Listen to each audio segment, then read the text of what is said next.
Nah ini dok, mengenai terapi tahajud itu kira-kira manfaatnya buat apa aja dok? Ya, tadi kan kita tahu bahwa ada satu siklus hormon di dalam tubuh. Ini perlu sahabat sehat pahami dulu. Ada satu siklus namanya dua hormon yang kita kaji. Yang pertama siklus melatonin dan siklus ACTH. Jadi harus dipahami ini dulu. Siklus melatonin itu hormon yang bikin kita mudah tidur. Dia akan terproduksi secara normal pada pukul 8 sampai jam 1 malam. Maka itu sebaiknya tidur kita itu habis sholat isya. Maka itu Rasul bilang kan,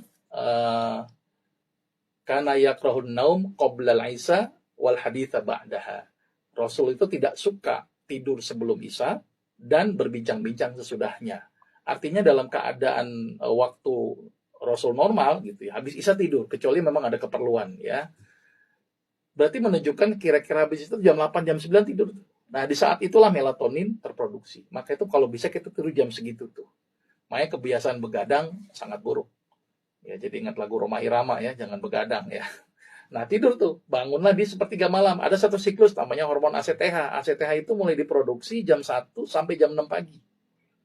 ACTH akan merangsang kortisol di ginjal. Nah, kortisol ini diperlukan tubuh, tapi kalau berlebihan dampaknya. Jadi apa sih fungsi kortisol? Pertama, menyebabkan peningkatan gula tuh. Gula dibutuhkan, tapi kalau kelebihan kan masalah. Maka itu bagus sekali kalau orang yang punya diabetes, kortisolnya jangan berlebihan. Nah, kortisol itu bisa turun kalau kita tahajud. Kenapa? Kan tidur tuh, jam 1 bangun. Nah, pada saat itulah aktivitas kita dilakukan proses sujud. Maka kortisol akan turun. Terus tadi fungsi KOR2, kortisol itu tadi untuk merangsang metabolisme. Maka itu orang-orang yang punya kasus hipertensi, kasus gangguan jantung, itu bagus supaya kortisolnya tidak berlebihan dengan tahajud. Terus kemudian bisa menyebabkan menghambatnya produksi limfosit. Maka itu bagus orang-orang yang punya penyakit autoimun, imunnya yang kurang baik, itu dengan tahajud. Terus kemudian bikin hati juga menjadi tidak mudah labil, stabil dia, tidak mudah emosi, tidak mudah marah-marah gitu ya. Karena tadi ada satu hormon yang menyebabkan kita gampang emosi, yaitu kortisol ketika berlebihan. Makanya kortisol itu dibutuhkan, tetapi jangan berlebihan. Nah, dengan cara apa? Tahajud. Tahajud tujuannya biar tadi menurunkan kadar kortisol. Dan satu aktivitas dari tahajud yang penting adalah dalam kondisi sujudnya itu.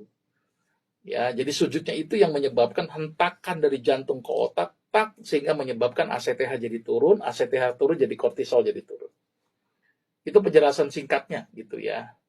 Tapi kalau nggak salah saya sudah ada juga di YouTube ya, jadi mungkin bisa dikaji lebih dalam. Baik, jadi Ya, manfaat tahajud dari sisi kesehatan itu luar biasa ya dok. ya menurunkan tensi, menurunkan gula, gitu ya, membantu menstabilkan gula, membantu menstabilkan tensi, terus bagus untuk mengurangi resiko bengkak, meningkatkan respon imun, bikin hati juga menjadi tenang, tidak mudah depresi dan euforia. Gitu.